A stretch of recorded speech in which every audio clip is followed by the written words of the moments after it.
மறுபடியுமாக நம்முடைய இணையதள நண்பர்கள் அனைவரையும் அன்போடு கூட வாழ்த்துகிறேன். இந்த நாளிலும் இந்த ஆண்டின் லெந்துகால தியான செய்தியாக சிலுவையின் 7 வார்த்தைகளையும், சிலுவையிலிருந்து மொழியப்பட்ட 7 வார்த்தைகளையும் ஒவ்வொன்றாக நான் உங்களுக்கு பகிர்ந்து கொண்டிருக்கிறேன்.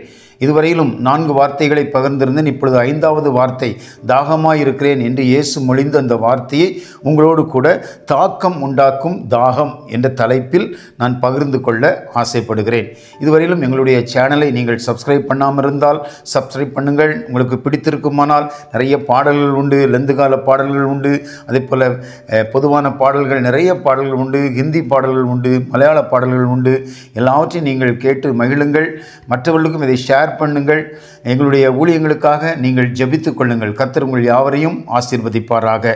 இந்த நாளிலும் இந்த சிலுவையிலிருந்து மொழியப்பட்ட இந்த 5வது வார்த்தையாகிய தாகமாய் இருக்கிறேன் என்ற வார்த்தையை நான் உங்களோடு கூட பகிர்ந்து கொள்கிறேன். அதற்காக எடுத்திருக்கிற தலைப்பு தான் தாக்கம் உண்டாக்கும் தாகம். யோவான் 19ஆம் அதிகாரம் 28ஆம் வசனத்தில் வாசிக்கிறோம். இதன் பின் அனைத்தும் நிறைவேறிவிட்டது என்பதை அறிந்த இயேசு தாகமாயிருக்கிறேன் என்றார். இயேசுவின் தாகத்தை குறித்து பல நிலைகளிலும் பல கருத்துக்களிலும் நாம் சிந்திப்பது இயல்பானதாகத்தான் இருக்கிறது. அங்கே இரவு முழுவதும் அலைக்கழிக்கப்பட்ட உடல், போர்ச்சேவகரினுடைய கொடூர தாக்குதல்களுக்கு ஆளான நிலை, அதே போல் காயமேற்று இரத்தம் சொட்டும் காயங்கள், தலையில் வேறு முட்களின் அழுத்தம், தெருக்களில் அந்த பார சிலுவையை தூக்கி கொண்டு ஒரு பயணம், எங்கும் ஏதாகிலும் அருந்தியதாக பதிவிடப்படவில்லை. இன்றைக்கி நாம் கூட பல கஷ்டங்கள் மத்தியில், ஒருவேளை ஜெயில் கைதிகள் யாராயிலும் இந்த மாதிரி இருந்தால் கூட ஏதாச்சும் ஒன்றை வாங்கி கொண்டு போய் அவங்களுக்கு குடிக்க கொடுப்போம், இல்லைன்னா சாப்பிட கொடுப்போம். ஆனால் இயேசுவுக்கு யாரும் கொடுத்ததாக அங்கே பதிவிடப்படவில்லை. அதே நிலையில் தான் 150 கிலோவுக்கும் மேலான அந்த பார சிலுவையை தூக்கி கொண்டு கொல்கதா மலைக்கு அவர் ஏறி வருகிறதை நாம் பார்க்கிறோம். சிம்சோனை குறித்த ஒரு செய்தியை உங்களுக்கு சொல்லுகிறேன். நியாயாதிபதிகள் 15ஆம் அதிகாரம் 15 முதல் 19 வசனங்களிலே பார்க்கிறோம். அங்கே கழுதையினுடைய பச்சை தாடை எலும்பை கொண்டு 1000 பெலிஸ்தரை கொன்ற நிலையில் சிம்சோனுக்கு தாகம் அவனை தாக்குகிறது. அங்கே தண்ணீர் கொடுக்க ஆட்கள் இல்லை. உடனே ஆண்டவரிடத்தில் அவன் கதறுகிறான், தன்னுடைய தாகத்துக்கு தண்ணீர் வேண்டும் என்று சொல்லி. அங்கே தேவன் லேகியில் உள்ள பள்ளத்தை பிளந்து தண்ணீர் ஓடி வரச் செய்து அவனுடைய தாகத்தை தீர்த்தார் என்று நாம் வேதத்தில் வாசிக்கிறோம். அந்த இடத்திற்கு என்ன கோரி என்று பெயரிட்டான் என்று சொல்லி வேதம் சொல்லுகிறது. அதே நிலையில்தான் இயேசு கேட்கிறார், தாகமாய் இருக்கிறேன். தாகமுள்ளவன் மேல் தண்ணீரையும் வறண்ட நிலத்தின் மேல் ஆறுகளையும் ஊற்றுவேன் என்று சொன்ன கர்த்தர் இப்பொழுது மழை பொழியச் செய்து தானே தன்னுடைய தாகத்தை கூட தீர்த்து கொள்ள முடியுமே, அதற்கும் மனமில்லாமல் தான் அவர் தொங்கிக் கொண்டிருக்கிறார். அன்று இஸ்ரவேல் மக்களுக்கு கண்மலையை பிளந்து தண்ணீர் கொடுத்தவர், ஆகாரின் கதறலை கேட்டு அருகாமையில் இருக்கும் தண்ணீர் துறவை காணும்படி ஆகாரின் கண்களை திறந்தவர். இந்த தாகம் அவரது சரீர தாகத்தையே உணர்த்துகிறது என்பதை யாரும் மறுக்க முடியாது. ஆனால் அன்று சமாரிய பெண்ணிடம் உடல் தாகத்தோடு தண்ணீர் கேட்ட ஆண்டவர் இறுதி வரை அந்த இடத்தில் தண்ணீர் அருந்தியதாக பதிவிடப்படவில்லை. இதுதான் நம்மை சிலுவையில் மொழிந்த இந்த 5வது வார்த்தையாகிய தாகமாயிருக்கிறேன் என்ற வார்த்தையை சற்று வித்தியாசமான கோணத்தில் சிந்திக்க வைக்கிறது. இத்தனை சரீர வேதனையோடும் தாகத்தோடும் தொங்கியவர் தன் தாகத்தை தீர்க்க தவித்திருக்கக்கூடும், உண்மைதான். அங்கே தண்ணீர் கேட்கிறார், தாகமாக இருக்கிறேன் என்கிறார். அங்கே உடனே என்ன நடக்கிறது பாருங்கள். நான் சற்று சிந்திக்க வேண்டும். நான் கூட சில இடங்களில் பேசியிருக்கிறேன். இயேசு தண்ணீர் கேட்டார், தாகமாக இருக்கிறேன். நான் கொடுத்த காடி அவர் குடிக்கலை. காடி மதுபானம் போன்றது, காயத்தின் அகோர வேதனையை மறக்க வைக்கக்கூடிய ஒரு பெயின் கில்லர் அப்படின்னு சொல்லிலாம் பேசியிருக்கிறோம். ஆனால் அது தவறான கருத்து என்று இப்பொழுது தான் நான் புரிந்திருக்கிறேன். ஏனென்றால் அங்கே காடி என்பது கசப்பானதாகத்தான் இருக்கும். ஆனால் அது நம்ம இன்னைக்கு எப்படி மினரல் வாட்டரை தூக்கிட்டு நம்ம அலைகிறோமோ, மற்ற தண்ணியை குடித்தா நல்லதில்லை அப்படிங்கிற சூழ்நிலையில் தான் அன்றைய மக்கள் திராட்சை ரசத்தையே தேடினாங்க. திராட்சை ரசத்தை குடித்தாக்கா நமக்கு வியாதி வராது, திராட்சை ரசத்தை குடித்தா அதில் எந்த ஜெம்ஸும் இருக்காது, கிருமிகள் இருக்காது அப்படி என்பதை அவர்கள் புரிந்து வைத்திருந்தார்கள். அதனால்தான் குடிப்பதற்காக காடி என்கின்ற ஒரு தண்ணீரை அவர்களை தயாரித்து கொள்ளுவார்கள். வினிகர் சேர்த்து அதை தயாரிப்பதாக அங்கே சரித்திரம் சொல்லுகிறது. ஏனென்றால் யோவான் எழுதின சுவிசேஷம் 19ஆம் அதிகாரம் 30ஆம் வசனத்திலே வாசிக்கிறோம், இயேசு காடியை வாங்கின பின்பு முடிந்தது என்று சொல்லி தலையை சாய்த்தார் அப்படின்னு அங்கே சொல்லப்பட்டிருக்குது. இங்கே தான் 2 கைகளுமே அறையப்பட்டிருக்கு. அப்போ ஏதால் அவர் வாங்கியிருப்பார்? சிந்திக்க வேண்டிய ஒரு காரியம். இதை சிந்திக்கும் போது தான் பல கருத்துக்களை நான் பெற்றுக்கொண்டேன். அங்கே ஆங்கில வேதாகமம் சொல்லுகிறது, ஹி ரிசீவ்டு த ட்ரிங்க் என்று சொல்லி சொல்லப்படுகிறது. He received. அங்கே இருக்கிற போர் சேவகர்கள், போர் வீரர்கள் பார்க்கிறார்கள், இவர் தாகமாக இருக்கிற, பக்கத்தில் யாரும் அவருக்கு தண்ணி கொடுக்க ஆட்கள் இல்லை, அப்போ தான் இவர் உண்மையாகவே தாகமாக தான் இருப்பாருன்னு சொல்லிட்டு அவங்க குடிக்கிறதுக்கு வச்சிருந்த அந்த காடி நீரை, அந்த மினரல் வாட்டர் மாதிரி வாட்டரை அவருக்கு எட்டி கொண்டு போய் குடிக்க கொடுக்க முடியாது. அதனால் உதடு காய்ந்து போயிருக்கிற நிலையில் அந்த உதட்டை பதப்படுத்தலாங்கிற எண்ணத்தோடு கூட அங்கே ஈசோப்பு தண்டு, நம்ம மாப்பு தண்டு மாதிரி ஒரு தண்டை எடுத்து அதில் கடற்காலானது ஸ்பாஞ்ச் மாதிரி இருக்கும், அதை அந்த தண்ணியில் நனைச்சி அவருடைய உதட்டை அவங்க துடைக்கிறாங்க. ஹி ரிசீவ்ட் இட், அதை வாங்கி கொண்டார் என்று தான் அங்கே வேதம் நமக்கு தெளிவாய் சொல்லுகிறது. இதை நான் ஏன் சொல்லுகிறேன் என்றால், இது இந்த நம்ம ஆண்டவருக்கு தாகமாக இருக்கிறேன்னு சொன்னார், ஆனால் குடிக்கலை அப்படின்னு சொல்லக்கூடாது. ஹி ரிசீவ்ட் இட், அதை எடுத்துக்கொண்டார். எடுத்துக்கொண்ட உடனே அன்றைக்கி பார்த்தீங்கன்னா, நான்லாம் சில இடங்களில் பிரசங்கம் பண்ணும்போது ஒரு அரை மணி நேரம் பிரசங்கத்தில் 4 தடவை தண்ணி குடிப்பேன். என்னுடைய மேல் உதடு ஒட்டிக்கொள்ளும், பேச முடியாது, நாக்கு ஒட்டிக்கொள்ளும். கொஞ்சம் தண்ணி விட்டு அதை நினைச்சாதான் திரும்ப பேச முடியும். அதே போல் ஒருவேளை ஆண்டவராகிய இயேசுவுக்கும் அப்படிப்பட்ட சூழ்நிலை உருவாகி இருக்கலாம். அதை நினைச்ச உடனே அவர் சத்தமா சொல்லுவார் பாருங்க, முடிந்தது, பிதாவே உடைய கைகளிலே நாவியை ஒப்புவிக்கிறேன். இந்த 2ஐயும் அவர் சத்தமாய் சொல்லி தன்னுடைய ஜீவனை விடுகிறதை நாம் பார்க்கிறோம். இங்கே தான் அவருடைய தாகம் நமக்கு வித்தியாசமான சிந்தனைகளை தருகிறது. அங்கே இருந்த போர்ச்சேவனுக்கு இயேசுவின் தாகம் உடல் வேதனையின் வேட்கையாக தோன்றிற்று.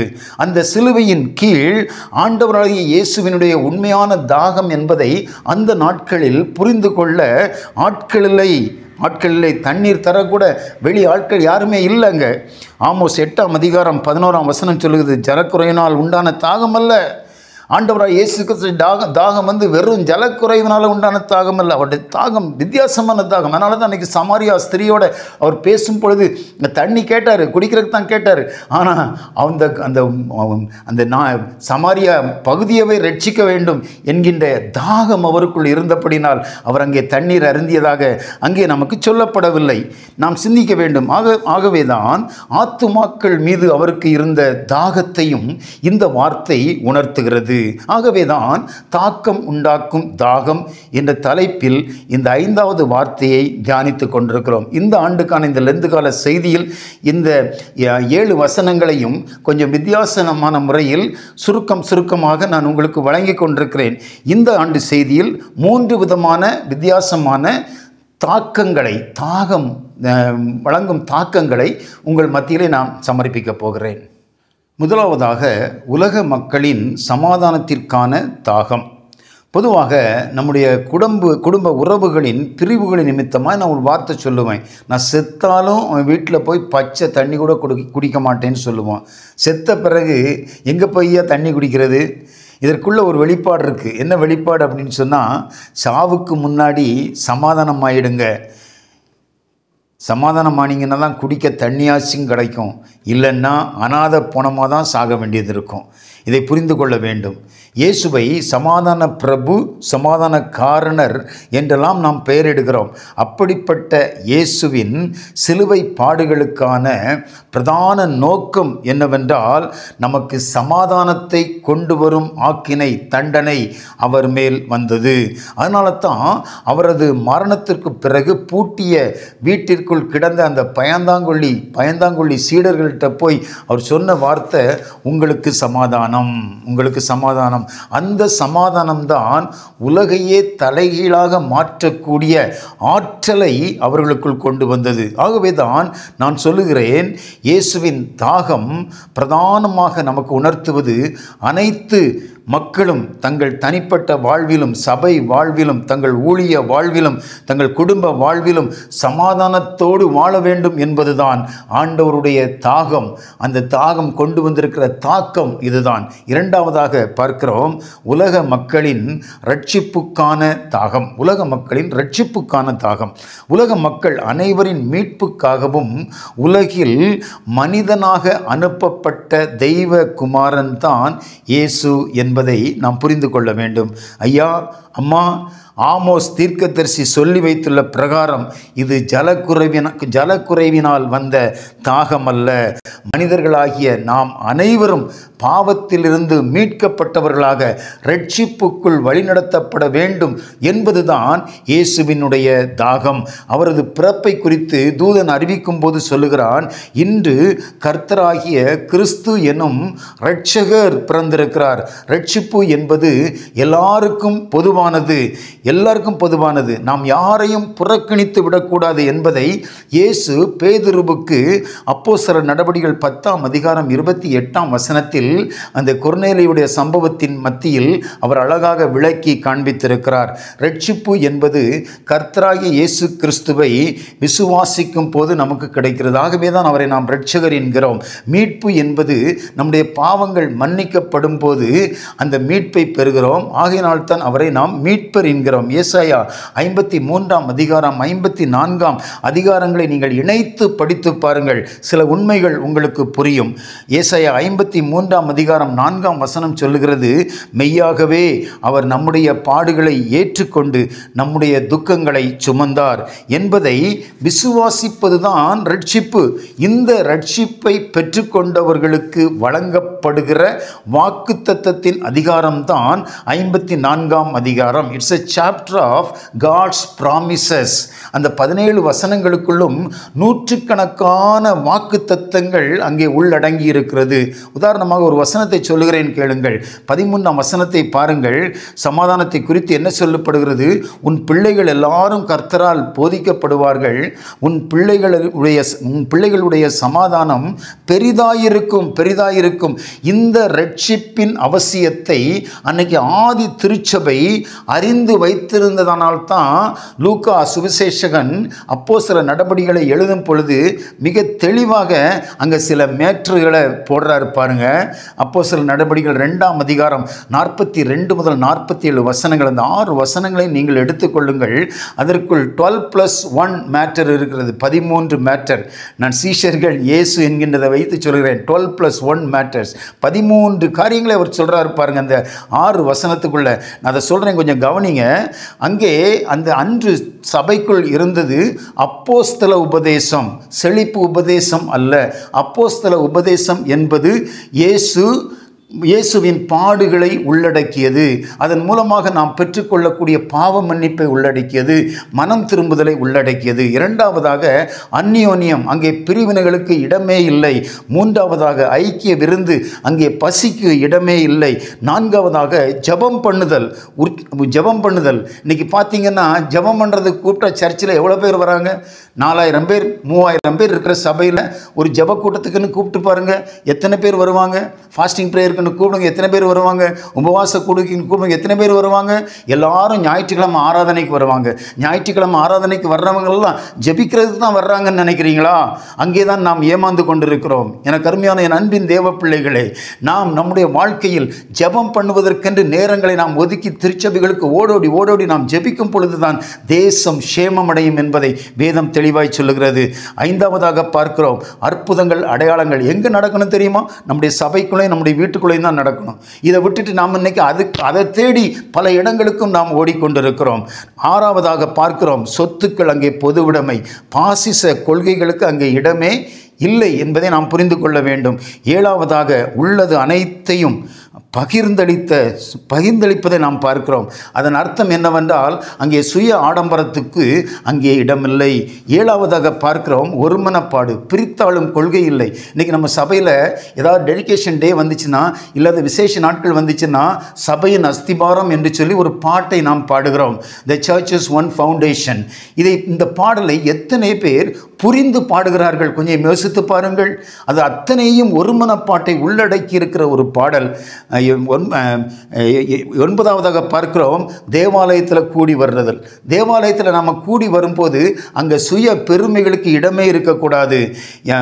10வதாக பார்க்கிறோம் வீடுகளில் மகிழ்ச்சி, சமாதான குறைச்சலுக்கு சபையில் இடமே இருக்கக்கூடாது. அதே போல் 11வது பார்க்கிறோம் கபடமில்லாத இருதயம். கபடமில்லாத இருதயம்னா மற்றவங்க யாரையுமே தூற்றி பேச மாட்டீங்க, மற்றவங்க யாரையும் குறை சொல்ல மாட்டீங்க. குற்றத்தை சொல்லி இன்னைக்கு எவ்வளவு பிரிவினைகளையும் கசப்புகளையும் நாம் சபைகளுக்குள் சந்தித்து கொண்டிருக்கிறோம். கொஞ்சம் யோசித்து பாருங்கள். இப்போ 12வதாக கடவுளை துதித்தல். கடவுளை துதிக்க ஆரம்பிச்சிட்டோம்னா அங்கே பிசாசின் கிரியைகளுக்கு இடமே இருக்காது. 13வதாக ஒருவருக்கொருவர் தயவு. ஒருவருக்கொருவர் தயவு இருந்தாலே போதுங்க, கவலைக்கு அங்கே இடமே இருக்காது. அதனால தான் இவை எல்லாத்தையும் அன்றைய சபைகள் தங்களுக்குள் அடக்கி வைத்திருந்தன என்கிறார். அதற்கு ஒரே காரணம் என்னவென்றால் ரட்சிக்கப்படுகிறவர்களைத்தான் கர்த்தர் சபையில் அனுதினமும் சேர்த்து கொண்டிருந்தார். இன்றைக்கி நாம் எப்படி சேர்க்குறோம்? இன்றைக்கி நான் என்ன சொல்கிறேன் அப்படின்னாக்கா, ஒரு மெம்பரோ ஒரு குடும்பமோ நாங்கள் சபையில் சேர வரணும், எங்களை சபையில் சேர்த்துங்கன்னு சொன்னால் 1000 அல்லது நிர்வாகிகளோ கேட்கணும் ஒரே வார்த்தை, நீங்கள் ரட்சிக்கப்பட்டிருக்கீங்களான்னு ஒரு வார்த்தை கேட்கணும். அந்த சபையிலேருந்து கடிதம் வாங்கிட்டு வந்தீங்களா, ஞானஸ்நானம் எடுத்தீங்களா, நீங்கள் திடப்படுத்தல் எடுத்தீங்களா, இப்படியெல்லாம் கேட்டு தான் நாம் இன்னைக்கு சபையில் ஆட்களை சேர்த்துக்கிட்டு இருக்கோம். ஆனால் கேட்க வேண்டிய கேள்வி, நீங்கள் ரட்சிக்கப்பட்டிருக்கிறீர்களா? அப்போ அவன் கேட்பான், நான் ரட்சிக்கப்படனா என்னன்னே தெரியாதும்மா. அப்படி தான் இன்றைக்கி சபைகளுக்குள்ளே வந்துக்கிட்டு இருக்காங்க. அப்போ அவங்களுக்கு சொல்லிக் கொடுக்கணும், கர்த்தராகிய இயேசு கிறிஸ்துவை நீ விசுவாசிக்கணும், அவர் மேலே நம்பிக்கை வைக்கணும், அதுதான் ரட்சிப்புயா. அங்கேயே கற்றுக் கொடுத்த பிறகு நீங்கள் சபைக்குள்ளே சேர்த்து பாருங்கள். இன்றைக்கி நடக்கிற பலவிதமான பிரச்சனைகள், குளறுபடிகள், நிர்வாகங்களுக்குள்ள பிரச்சனைகள், இதை எல்லாத்தையும் ஆண்டவர் முற்றிலுமாய் மாற்றுவார். ஆகவே தான் தாக்கம் உண்டாக்கும் தாகம் என்ற தலைப்பில் நான் உங்களோடு கூட பேசிக் கொண்டிருக்கிறேன். 3வதாக உலக மக்களின் நல்வாழ்வுக்கான தாகம். இயேசு உலக வாழ்வில் கடவுளின் ஊழியராக சுற்றித் திரிந்த காலங்களில் மக்களுக்கு நன்மை செய்வதில் 3 காரியங்களில் அவர் முன்னோடியாக இருந்தார். முதலாவதாக ஆகாரம். அவரை பொறுத்த மட்டும் யாரும் பசியாக இருக்கக்கூடாது.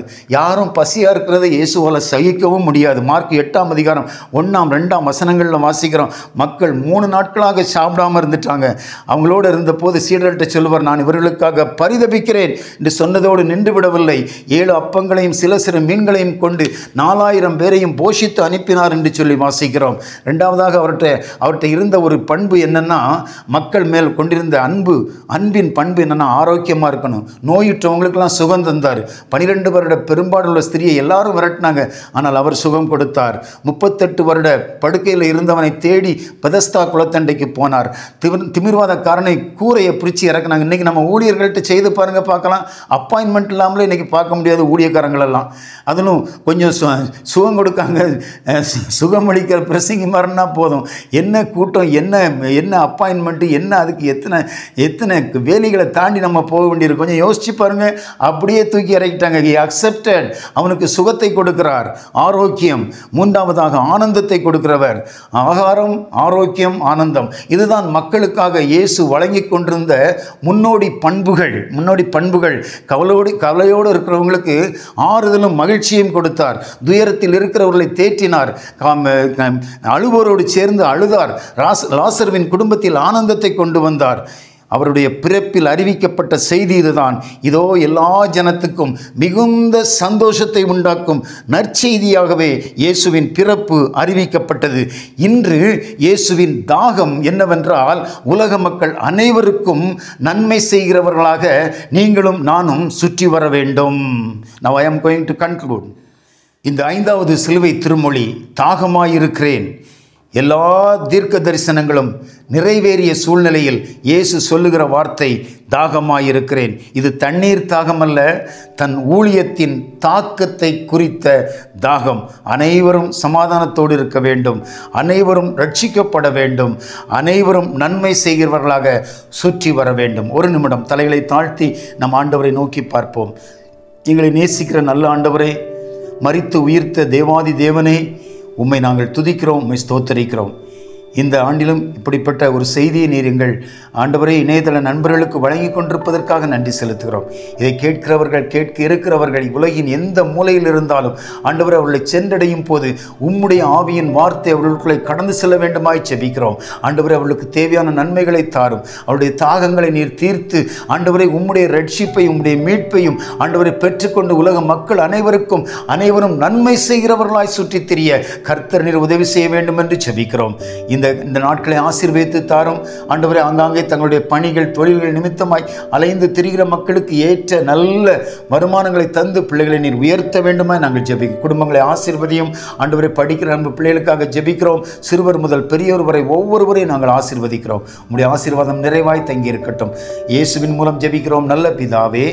ஆமேன், ஆமேன், ஆமேன். கர்த்தர் உங்கள் யாவரையும் ஆசீர்வதிப்பாராக.